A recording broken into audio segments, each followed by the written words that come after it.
La commune de Waké bénéficie au même titre que 9 autres communes du Bénin des interventions du projet de nutrition communautaire PNC. Ce projet à vocation pédagogique, mis en œuvre depuis 2012, vise à amener les acteurs communautaires à s'approprier les mécanismes locaux de lutte contre la malnutrition. L'un des principaux résultats attendus du PNC est la prise en compte de la nutrition comme une priorité de développement au niveau communal. Depuis le démarrage de ce projet, les autorités communales de Waké font montre d'un engagement et d'un leadership exemplaire en matière de promotion de la nutrition. Elles ont compris que tout processus de développement doit être construit à partir des ressources humaines bien nourries. Au niveau du conseil communal, il y a eu un engagement. L'engagement qui est de manière à ce que nous avons pu intégrer le programme nutritionnel dans notre PDC qui souffrait de ce axe très important pour le développement d'une localité. Ensuite, au niveau des budgets 2013 et 2014-2015, nous avons inséré des lignes budgétaires pour que au moins le cadre puisse à des moments donnés continuer les activités après le projet. Lorsque le projet a été lancé, le cadre de concertation pour la nutrition communautaire a été créé par un arrêté et a conduit les activités, disons, durant 2 ans. Ainsi donc, ce cadre a un cadre commun des résultats qui présente à chaque année et qui est validé par Plan Bénin et en collaboration avec la Banque mondiale. Donc, ces activités sont menées par ce cadre qui est composé des élus.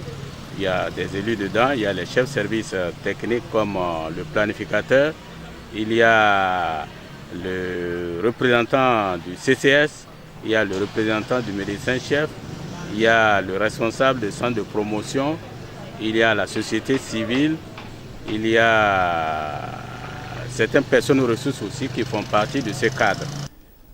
Cette synergie mise en place pour canaliser et mieux orienter les interventions en nutrition dans la commune de Waké a permis d'obtenir des résultats encourageants. La nutrition étant une thématique transversale, les différents acteurs ont été mis à contribution pour un impact plus large. Le PDC de deuxième génération arrive à terme le 31 décembre prochain, 31 décembre 2015. Nous nous sommes dit, si il faut intégrer, vous connaissez tout le processus, lorsqu'on intègre, c'est qu'il faut conduire tout le processus jusqu'à l'approbation au niveau de la préfecture. Alors, combien de temps allons-nous disposer pour vraiment mettre en œuvre toutes ces actions que nous aurons introduites dans le PDC?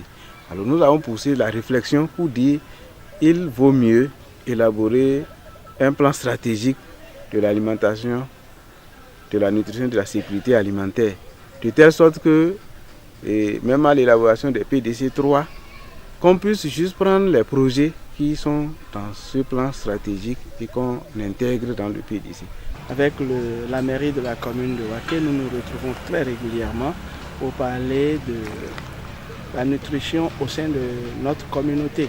Et nous avons constaté qu'avec le projet de nutrition communautaire, nous avons une réduction drastique des cas de malnutrition aiguë sévère dans notre CNT de Waké.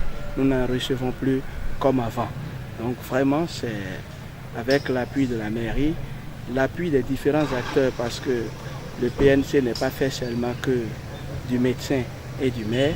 Il y a le CPS, beaucoup d'autres acteurs qui viennent en appui, le CPS, la brigade, qui viennent nous appuyer et nous menons des activités concertées pour réduire les cas de malnutrition et améliorer l'état de nutrition de nos communautés. Les activités opérationnelles du projet au niveau des villages sont conduites par l'ONG BUBDOS mais en étroite collaboration avec la mairie.